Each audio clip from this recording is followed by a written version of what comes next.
Welcome back to Shady Lane Acres. I'm Jason. I'm Mickey. Today we are working in our garden again. We're going to give you a little bit of an update on our Back to Eden and show you how our garden is doing. And then we're going to put some trellises up for some of our climbing plants like pumpkins and cucumbers. And gourds. And gourds? Mm-hmm. Did you get gourds this year? I can get gourds when I go into town. Okay. We have 6 cattle panels. And we bought 16-foot cattle panels because Jay obviously is a little bit taller than normal and wanted to be able to walk through it. So the 12-foot ones we didn't think would be tall enough and stuff. So they'll be nice and tall, which I'll like that. Our garden is about 80 foot long. So I kind of put even distance from the ends and then spaced them evenly. We'll be able to get the skid steer by them on each end. And I mean, they're not permanent, so it's not a big deal, but we're just kind of working on trying to get the garden to where it is how we want it permanently. Correct. Yep. And it's just a work in progress. Our garden looks really good so far this year, what little bit we do have planted. A lot of it, I think, has to do with the wood chips or the Back to Eden method. We do need to get the tomatoes trained up. Yes. Because they're heavy on the one side, yeah. And probably I need to get rid of all the armpits and all the suckers and all that. Yeah, you probably need to trim them up. Mm-hmm. But I think the reason the garden looks better this year is because of the Back to Eden method. The weeds are so much better. Like I say, last year, the year before, it was so discouraging to look out. And it was just, this time the weeds were 2 foot tall. Mm-hmm. They were choking everything out. I mean, we spent every night out here trying to keep it weeded. And it was pretty tough to keep going, to be honest, or whatever. Last year, we also had a brand new grandbaby. And so our time was wanting to be spent with her. So there's a lot of reasons. It wasn't just that the weeds took over and stuff. We didn't get out here very much either. The year before was pretty bad too, though. Yeah. It was just the garden was a lot smaller the year before. Yeah. This is our 3rd year of having a garden. So it used to be pasture, and then we took it over to garden. So I'm doing good. I think every onion we planted has come up. All 380. Yeah, a lot of them. There are 4 different varieties, or 3 different varieties. 4. So there's 4 different varieties of onions there. We have 10 pepper plants. They're looking really good. Our 6 broccoli are looking good. The radishes are growing nice. And then we have 31 peppers? 31 tomatoes. Or 31, and we have 31 tomatoes that are all looking pretty good. Like I say, we need to get them trained up on the trellises. We did do some of them in tomato cages. We're trying to do a variety of things to see what we like and prefer. We've only done the trellises so far, and we thought we'd see if we preferred the cages. Cages take up a lot less room, and they're a lot less work too. We planted it, put the cages on it, and been done. So I don't think we'll have to train the tomatoes in the cages as much as we have to train them on the trellises and stuff, because these guys they're pretty heavy on one side. Like this one over here, he needs to be trained. She's pretty heavy on the one side, so. And the cage would have stopped that. So one thing out in our garden we've noticed this year is we have all kinds of mushrooms growing everywhere. And what I've read about that is that having mushrooms means that your garden's healthy if you have that stuff growing. And the mushrooms are going to be helping break down the wood chips to make them into compost more than they are just chips. You start to dig. Once you get past the big chips, it's already breaking down a lot. I mean, it's almost compost as it is, which is what we were going for. The big thing about this Back to Eden method, I would say, is, especially this first year, it has been time consuming and labor intensive. We probably got 30 loads of wood chips we brought in. So that was 2 to 3 days of just driving back and forth between here and the landfill. It was about an hour round trip. Then spreading them out. You can't get them to spread very good with I can do kind of a rough job with the skid steer, but then we got to spread them out by hand with the rake. But I think after this first year, I think it's going to be a big difference. Because now that we've kind of got this base, it's only a matter of keeping it up and making sure it, you still have that thickness and stuff. So now we're going to get started putting the trellises up. 1. Whoa. 2.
So all 6 trellises are up.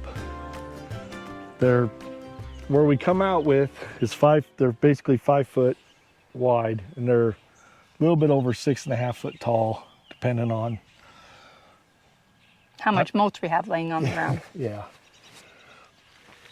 I kind of wish I'd have went ahead and normally when I'm laying fence posts and stuff, I stake it and put ropes and make sure it's straight, but I don't have enough rope. It got caught in the lawnmower. And now they're not real straight. Jay can't handle that. Like, it's probably going to bother him all summer, where I'm perfectly fine with it. So we're going with it. And it'll probably be all right once stuff starts growing.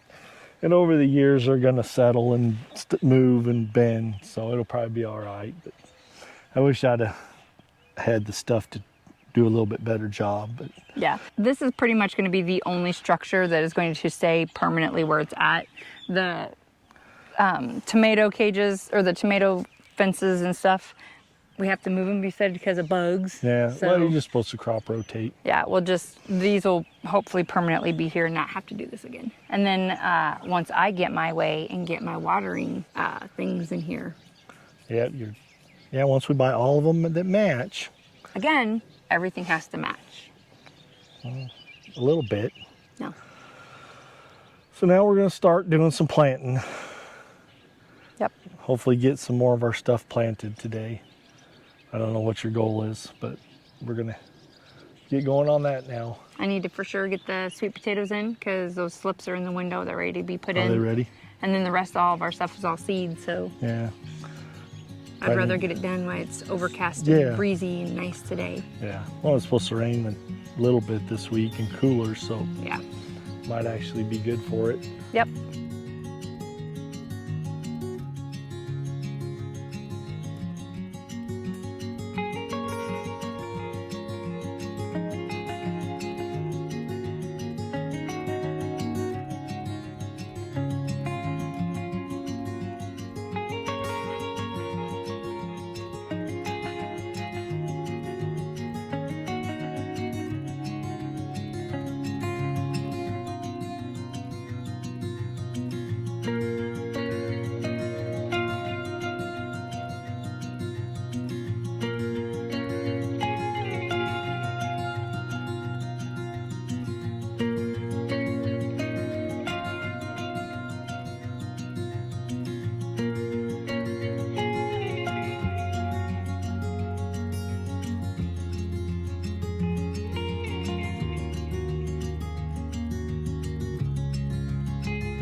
Love you too.